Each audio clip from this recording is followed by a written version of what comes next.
Hello, everyone, and welcome back to the Outdoor Adventure Series podcast, where we celebrate individuals and families, businesses, and organizations that seek out and promote the exploration, stewardship, conservation, access, and enjoyment of the outdoors. Amy Grisak is a return guest on the Outdoor Adventure Series today. We are both members of the Outdoor Writers Association of America, and we recorded our first episode together back in 2021. Now, we're going to provide you some backlinks to the show notes as well as to the episode with Amy. Now, just as a reminder, Amy is a freelance writer and photographer specializing in everything from gardening to outdoor recreation and natural history issues, particularly in her beautiful home state of Montana. Now, I would love to visit Montana. I was excited to ask her to join me on the podcast again because part of her freelance writing responsibilities, she was involved with a book that I was very familiar with from my childhood. It's called the Farmers Almanac. So, Amy, it's a pleasure to have you back on the Outdoor Adventure Series.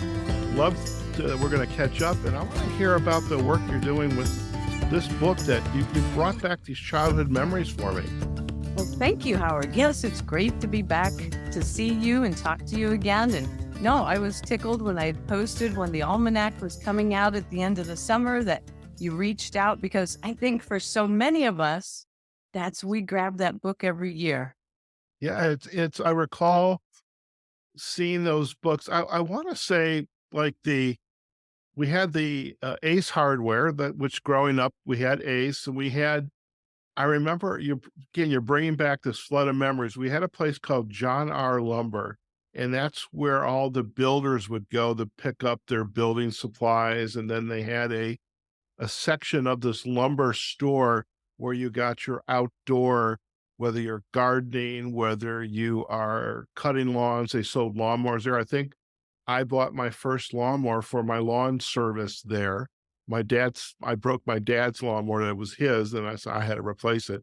But I remember there was a stand right by the cash register, and it was the Farmers Almanac. And it's like so cool. And let's get right into that. So first off, what is the Farmers Almanac? Why is it available at certain times of the year, literally all over the country? Well, that's a good question, because I actually talked to my editor here a week or so ago when I knew we were going to talk, just to get some background about the almanac. And she said it was first published in 1818. And what's interesting is a lot of times the publishers or the printers at that time would publish the Bible and the almanac because of the farming and everything. And of course, with the when to plant dates and the whole moon and the forecast and everything, it was a pretty important part of everyday life. Plus, it had really good articles in it, very practical articles, and also ads. And for the long, long time, it was used as a promotional tool, just like you. And then just like me, we would often find our copies at Gamma Hardware in Copley, Ohio. And it would be made like a promotional tool for that hardware store. So that's what it's always been, that little condensed version of practical advice, I think, that people have held on to for years and look forward to it for every year. Okay. Now, I'm not going to be dating myself, but I'm going to be testing what's hidden away in my vault. It seemed to me that Benjamin Franklin had a place in the history and of the Farmers Almanac. Is that true? Am I correct or not correct? I think you're right. Not in this one in particular, but I think Poor Richard's Almanac. That's it. Poor Richard's Almanac. See, it was in the vault. I just needed to. And Sandy said there were actually a number of different almanacs, and I think a very regional type thing as well, because they were just so tied to lifetime or life at that time. But so, yeah, that was definitely one. And it's really kind of cool as a writer to be writing for something that has been around for over 200 years now. I mean, it's mind-blowing, actually. That is pretty cool. I mean, it's funny you say that because like the Outdoor Writers Association of America, and I should know this because there was a big banner when I went to the annual conference last week. It said it's like almost 100 years old. I know they're coming up to the 100-year anniversary, and it's mind-boggling that an organization or the book Yes. has such a significance over many, many years. Yes, I know, especially nowadays with publications that are there 1 week and then gone type thing.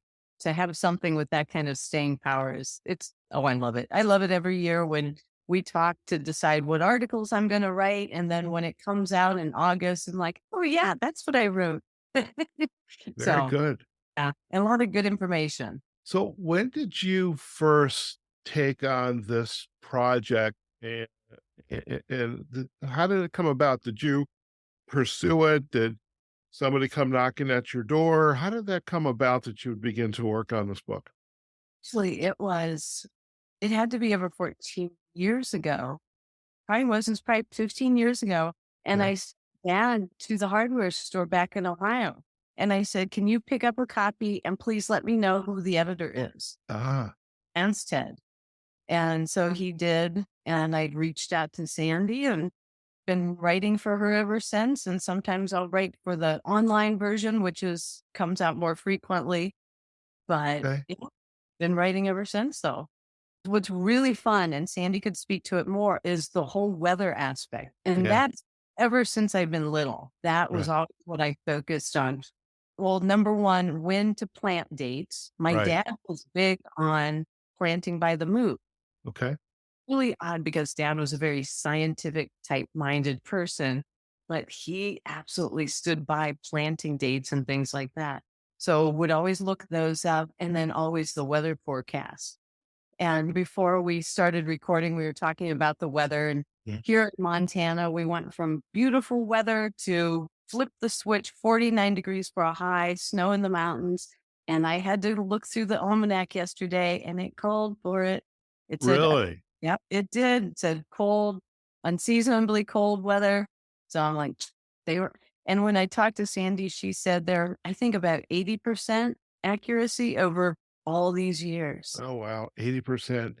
Now, is the almanac regional, or does the publication, wherever it's gonna show up on a s on a stand in a hardware store, for sake of a better location, is it regional, or is it a nationwide presence? Does it encompass the full US? It is a nationwide publication, but for their weather forecast, they break those down into regions. Okay, Like, so you could flip. So, and for us in Montana, we're north central. So it's a big area. But yeah. it's like if something is planned, I always take a quick little peek just that heads up. You do? You absolutely. Yeah. Okay. Yeah. Very interesting. So you've got the moon. I mean, that'd be perfect for me because when I go out to the desert and take pictures of the Milky Way, which is now gone for the season, be nice Well, to know when the full moon is and when the new moon is. So, what and you have the plantings in, which is, you said that's your dad uses the moon, and that- uh, very yeah. good. What are the articles typically about that are in the almanac? The thing that I love, and when I was talking to Sandy, I said the neat thing about the almanac, Farmers Almanac, is it's something that people are going to save year Mhm. after year because the articles are how to clean things, maybe with natural cleaners, how to get rid of pests, how to take care of your dogs, some outdoor recreation. I've done articles for them on dark skies, Mhm. where to find dark skies and why they're important type thing. Mhm. So it's just this whole gamut of very concise, practical information. And it's perennial. The articles last for years and years. Okay. And the fact that you are writing for the almanac, what would be what are some of the examples of the articles like you wrote this year? What were you tasked with writing this year? I think they put this last one. I know there was some definite cleaning systems on that, how to clean. For example, if you have a pan that's scorched, which is something that I do all the time. I Uh, tend My son teases me that I cannot cook quinoa without burning it. When you burn it, you put vinegar in and you boil it. So it's things like that. She's also let me do some articles on, like Yellowstone, historical little aspects of Yellowstone that no longer exist type thing. Mhm. So it's really neat that you get that whole gamut. I'm trying to think. And like I said, dark skies, camping, different types of camping articles. Oh, one I did a few years ago is called Bombogenesis. Bomba Genesis. That big snowstorm, and a lot of times when the pressure just bottoms out and Right. you those just massive snowstorms. So it's just a fun word to say, but it was fun to write too. Okay. Now, I guess I have to ask now, since you kind of brought it up indirectly, is Montana going to get a lot of snow this year? But they're talking maybe average snow, but cold. Cold. So for us, that's 30, 40 below. Oh boy. Yeah. Which is okay. It's we're You, used. you got your fireplace, you got your warm, cozy slippers and sweater, and you have a big pot of chili on the stove. Exactly. That's right. You just hunker down. They say there's no bad weather, just inappropriate clothing. So as There long you, as you have the right clothes, I walk when it's 20 below and you just put boots on the dogs and you go. there, you have to. You Yep. have to. Now, you're you've mentioned there's the book version, again, the hardware stores, the lumber yards, the feed stores. There's a feed store not far from where I live in Las Vegas. I'm actually going to go over there right after this call, or maybe tomorrow, and say, "Do you have the almanac?" I'm going to do that. That'd be great. I think that'd be kind of cool. Now, the online version, is it each when it's published, is it's the same version online that it is in writing in the book? They do have a specific online seasonal almanac that is the Okay. same as you would get. But then they also publish separate articles that aren't in the print or the annual version, separate from that Okay. are more timely sometimes. Okay. Okay. Yeah, it's Now, fun. do you ever get a chance to get together and bond with your fellow authors? No. No, I'm here in Montana all by myself. You could have like a Farmers Almanac gathering weekend or something like that.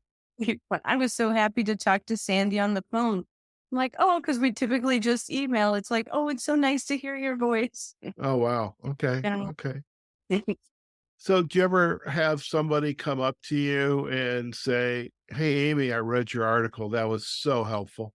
They do, and which just absolutely makes my day. Yeah. If I've taken the intimidation factor out of whatever project it is, or a hike or camping, if I can eliminate that and give people that confidence to Mhm. jump into a project, then that makes my day. Okay. Now, would you say you look at the almanac at least once a day, once a week? I mean, you mentioned a couple things the earlier, like I went and looked at it, thumbed through Mm, it, and checked. So this is definitely a part of your routine. it is. I don't put it away. Okay. It's always on the desk. So Okay. it's handy. And once in a while, if I'm away, and then so I have the print edition, Okay. but I do also have the online subscription too. If Okay. weather something I need to be able to check. I'm Oh, a especially being in north central Montana, I have no doubt about that. So I'm actually curious now. Did anybody uh, think about like Hurricane Hillary as it was coming up through the Pacific? As we got nailed by a little bit of the wind and some of the rain. We had really bad monsoon season here in Vegas. Did you really? Yeah. So I'm Okay. wondering now I'm really curious. Was there anything in there? I know. It's like I didn't even notice. Yeah, because the hurricanes, I'm typically looking for snow and cold levels. Like, Okay, I gotcha. yeah. We all have our little issues we have to keep track of. Now I have to ask, are there recipes in the almanac? They typically do. They typically have some really good, and they're the good kind of old fashioned recipes. And that's something I think that's always important for people to be able to understand how to cook how our grandmothers did, our grandparents. Because, Okay. food because sometimes you can't get what you want at the store. So you learn how to make it. Yeah. What was the last dish that you made that came out of the Farmer's Almanac? Or let me say that your son might have made, because I know from our Facebook friendship, your son is quite the up and coming chef. It's a side hustle. By the way, it's a great way to meet girls. Oh, So I'll- not that that's something you want to worry about just yet, but if I were talking to him, I would tell him that. But what was the last dish that you all made that came out of the Farmer's Almanac? I'm not sure anything that I've made. Might have been a zucchini. I think it probably was a zucchini recipe. It's been a few years ago. Because Okay. now it's like I have a couple. I made a zucchini bread, kind of a spice bread here the other day. I think that came out of the almanac years ago. Okay. And now I'm obsessed with the chocolate zucchini cake. That one I did just find online, Wow. but Chocolate zucchini cake. That sounds pretty darn good. it's good. And then you Wow. can rationalize it because there's 3 cups of shredded zucchini in it. All right. So by the way, I'm probably going to ask you to send me that recipe. No problem.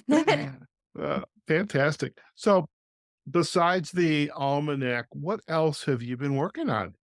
Well, I have another two more book projects coming up. So Okay. that. So a few years ago, I did the Found Photos of Yellowstone. We did volume 1, which was 1890 to about 1940, Hmm. and just signed the contract for volume 2, which Hmm. will be 1940 to 2000.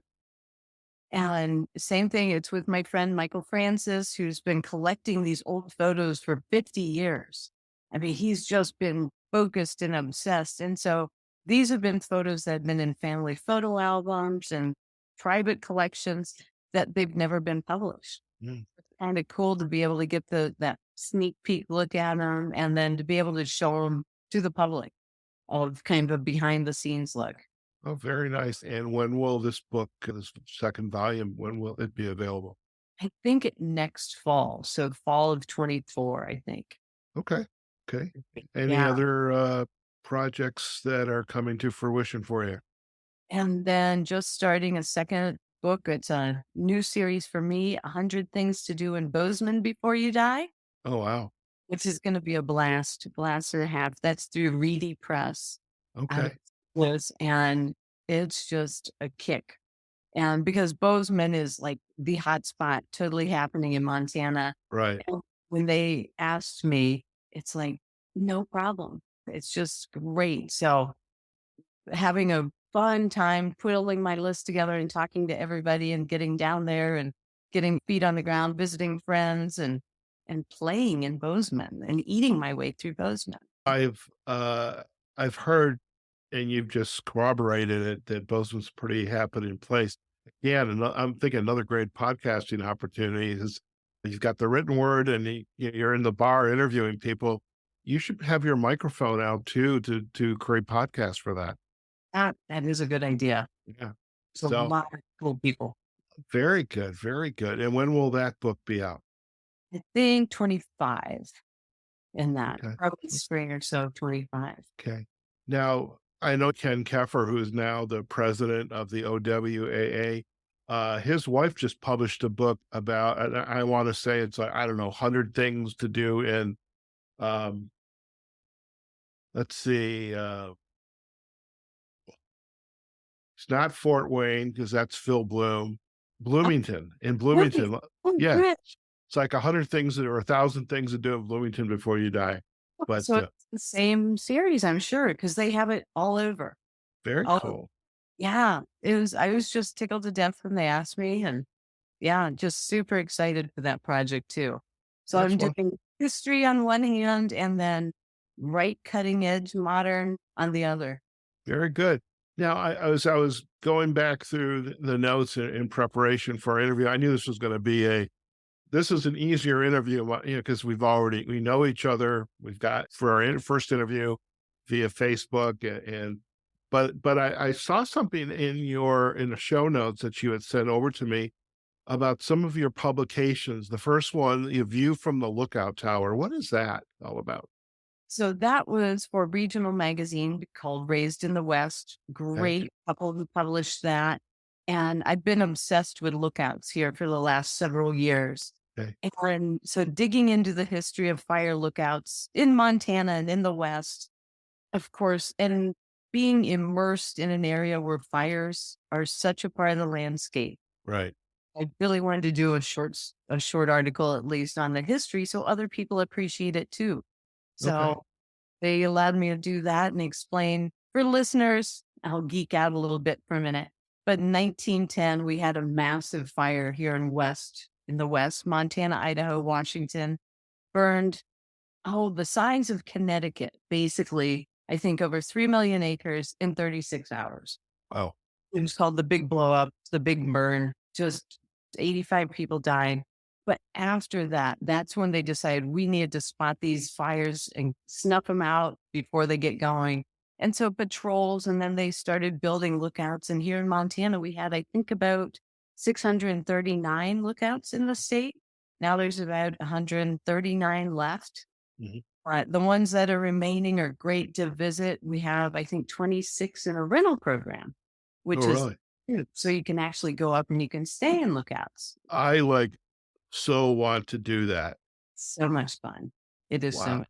Oh, I have to talk about that and learn more about that. I mean, that would be a great opportunity on a dark sky day to just take the shots of the Milky Way or the constellations or, No light pollution. oh my God. Just in Montana. In the northwestern corner, you're going to have a bit more, although north of Calistone, the Flathead would be better. But yeah, there's just some gorgeous dark skies out here. Wow. Now, did you get to climb the lookouts or you escorted and who escorted you there? Well, quite a few. I love hiking to them because they're built there for a reason, and you R- get there and you have the best views Right. anywhere. Okay. And so it's typically a butt kicker to get to any of them. I mean, there's some that you can drive to, and Okay. even rent that you can drive to. But even there's one here in what's called the Little Belt Mountains, which are south of us, Right. called Porphyry Lookout. And technically you can drive to it. It's just a couple of miles, but I prefer parking at the bottom and just walking up the road. Just you get a good workout. Yeah. You're making me think. I mean, being down at the conference in Gulf Shores last week, I got quite the workout just given the nature of what we were doing. And even to go from the hotel room to the conference area, that was a hike. But the kick butt workout that you've just described, I mean, what would be an example? I mean, how intense would that workout have been to get from where you parked your car to walk up to the watchtower? So that's an easy one. That's just 2 miles and 800 feet. So Okay. that's like an easy Sunday morning, just a scamper up real quick. Some of the others, there's one that is 10 miles round trip. So it's only 5 each way and only 2,800, which isn't bad, Mhm. except this one's called Patrol Mountain. The first 2.5 miles is only 300 feet elevation gain. Mhm. And then you cross the creek and then you go straight up.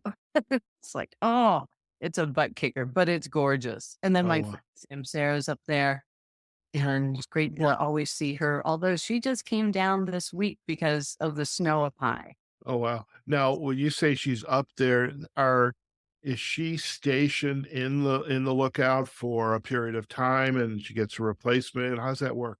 There's about 40 of the lookouts in the state of Montana that are staffed either from Forest Service employees or through volunteer programs. Okay. And so Sam Sarah's been up there, I think, 25 years. Every Oh, season she comes up.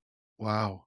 Well, this year she was up, I think, the middle of June, which is probably one of the earliest dates. A lot of times that you can't even get there until July or middle of July. There's a huge saddle on the way to the lookout, and a lot of times it's covered in snow to the Right. point where it's dangerous Gotcha. but Yeah. this year she went up early and then came down just this week, I think, just Okay. because the snow's coming and it gets deep up there really fast. I can only imagine. Now, I would also imagine you're going to come across a lot of ground-based wildlife, especially our pal, the grizzly, Oh, or the absolutely. wolf, or the Yeah. elk, or Moose, lots moose. of moose. Yeah, definitely. Okay. So we ran into a black bear real close on the trail this spring. We were hiking in Glacier. My youngest son, John, was with us and his friend Quinn, and they were leading the charge. And it was funny because we were on our way back and a ranger was coming up and we chatted with him for a bit about wildlife. And after he continued and we continued, we walked maybe 20 yards and this black bear pops out 15 feet from John and Quinn. Oh, And John wow. pulls his bear spray and yells bear. And that poor little bear had the same expression of shock on his face as John did. But it just shows the ranger had to walk right past the bear Yeah. coming up. But It's timing, everything. it is. Yeah. Well, yeah. Very good. Well, now I'm very interested. Now it's like, Montana. Let's see. So Yeah, you got I know, I know. Uh, it. so let's talk about this other book, the For the Love of Labyrinths. Tell us first off, what is a labyrinth, and how did you come to write about them? I wrote an article on a labyrinth in Lewistown, Montana, which is a town 2 hours from here, for Raised in the West again. I love it because it lets me do a lot of what I want to do.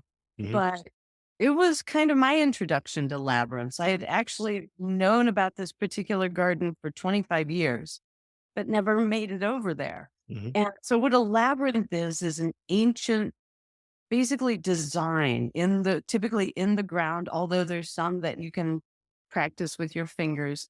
But they've been around for thousands of years and throughout all sorts of different cultures.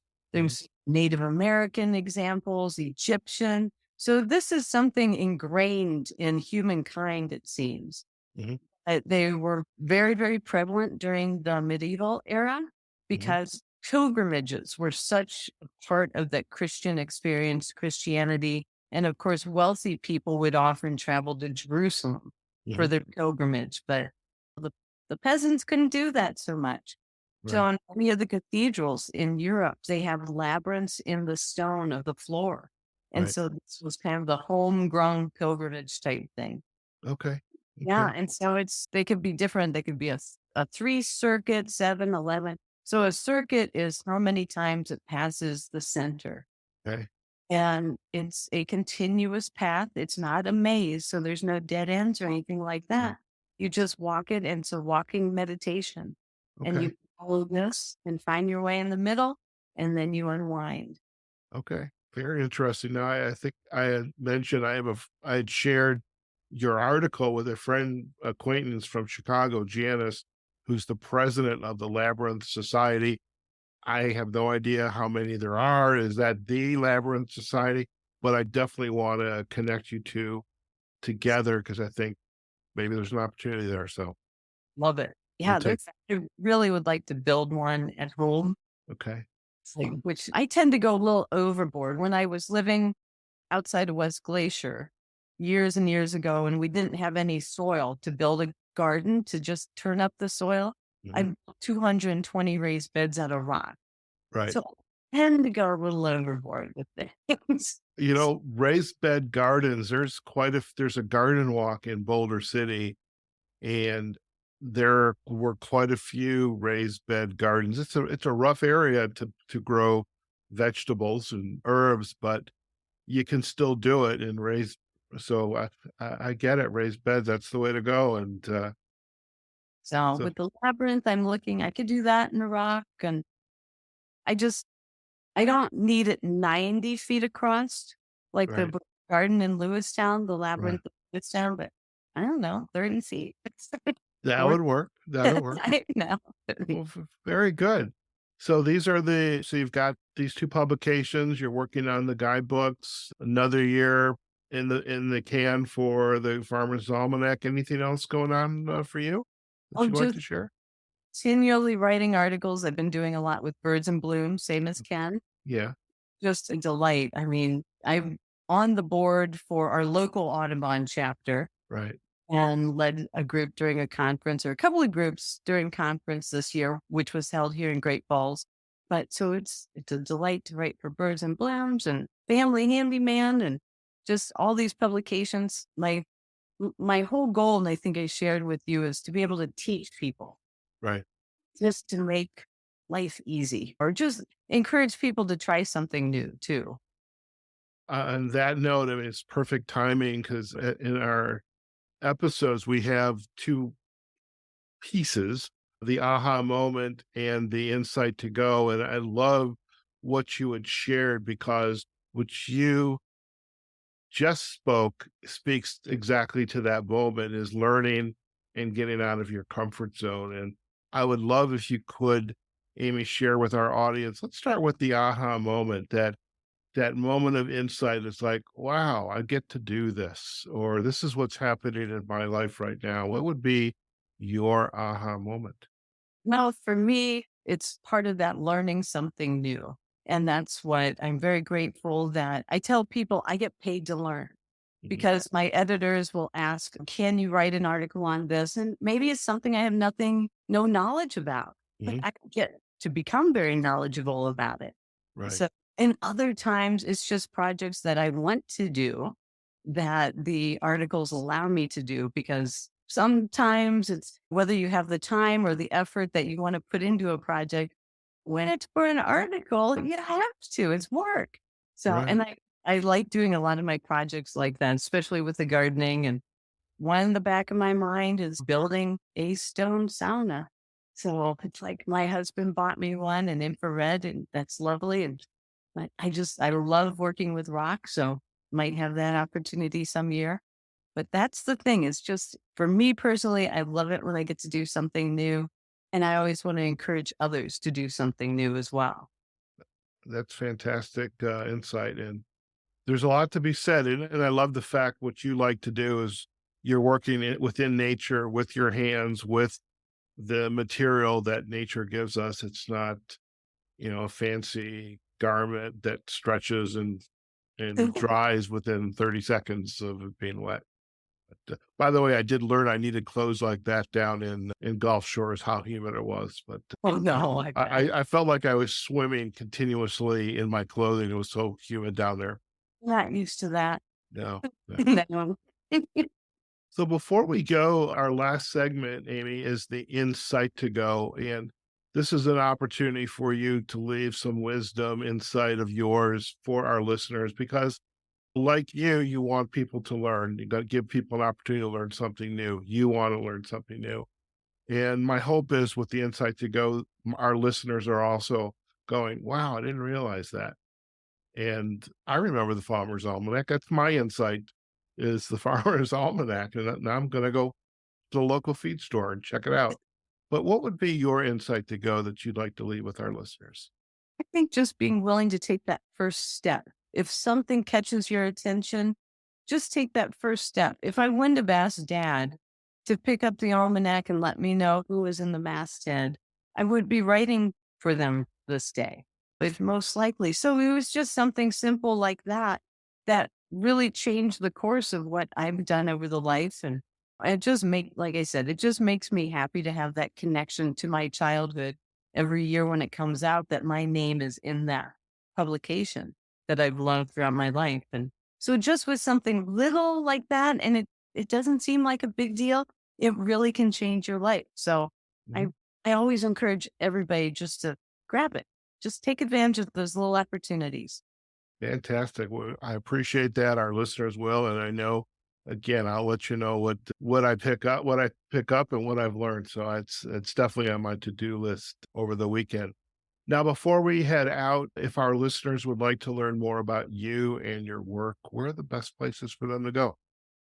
Probably on my website, which is amygrisak.com.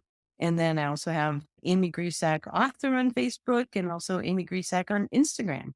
Very good. Well, we'll of course provide those backlinks to the website and your Facebook and Instagram social sites, and we'll also have backlinks to pick up the copies of the almanac and your other books as well. And so, Amy, it has been a pleasure to have you on the Outdoor Adventure Series podcast. So, I mean, you and I interact repeatedly throughout the week when you share something, or I like something, you like something. But it's great to really catch up and just as I share what's my podcast, like having an adult beverage with a friend that you haven't seen in 15 years. Or in our case, it's an adult beverage with somebody I do interact with, but now it's just a nice conversation. So I appreciate you taking time out of your busy day and joining us. Thank you so much. And hopefully you'll make it up here to Great Falls so I can show you around. It is on my list. It's Oh, it's you definitely got- high up on the list, and I'm gonna hold myself to that commitment. Okay. Very good. Well, Amy, thank you again. And listen, stay on the line. We're going to do a quick close and you and I can have a final chat. Okay. Great. Thank you. All right. All right, folks. What a great episode. Is this reconnecting with Amy Grisak. She is an outdoor enthusiast, founder of Endless Endeavors, and a freelance author producing content for the Farmers Almanac. And just what a blast from the past, and just realizing, wow, I grew up with the Farmers Almanac, and now today we get to chat with a one of the contributing authors, and what just lots of great information. Who knew all the things that are available in the almanac? And so, if you're like me, I would go pick up a copy and see what you learn, what's going to be involved in your neck of the woods where the almanac's information is going to come into play. Now, we are also want to encourage you to check out Amy's work, and we're going to provide lots of backlinks in our show notes. If you're interested in the Lookout Towers, we'll provide that backlink as well as to the Love of Labyrinths. And again, you've got her website at amygrisak.com, as well as her Facebook page and Instagram. You'll have those links. As for us, you can find us on the Outdoor Adventure Series website, outdooradventureseries.com. And we are on all of the major podcast platforms. So you just have to search for Outdoor Adventure Series. If you happen to be on Spotify or on Apple, we would love it if you would leave us a review. We love 5-star reviews. We'll accept 4s, but leave us a good 5-star review. If you really enjoyed this episode, do share it with your family and friends, and hopefully they'll get the same joy out of it as you will. You can also find us on our social sites, Facebook and LinkedIn, on our Outdoor Adventure Series pages.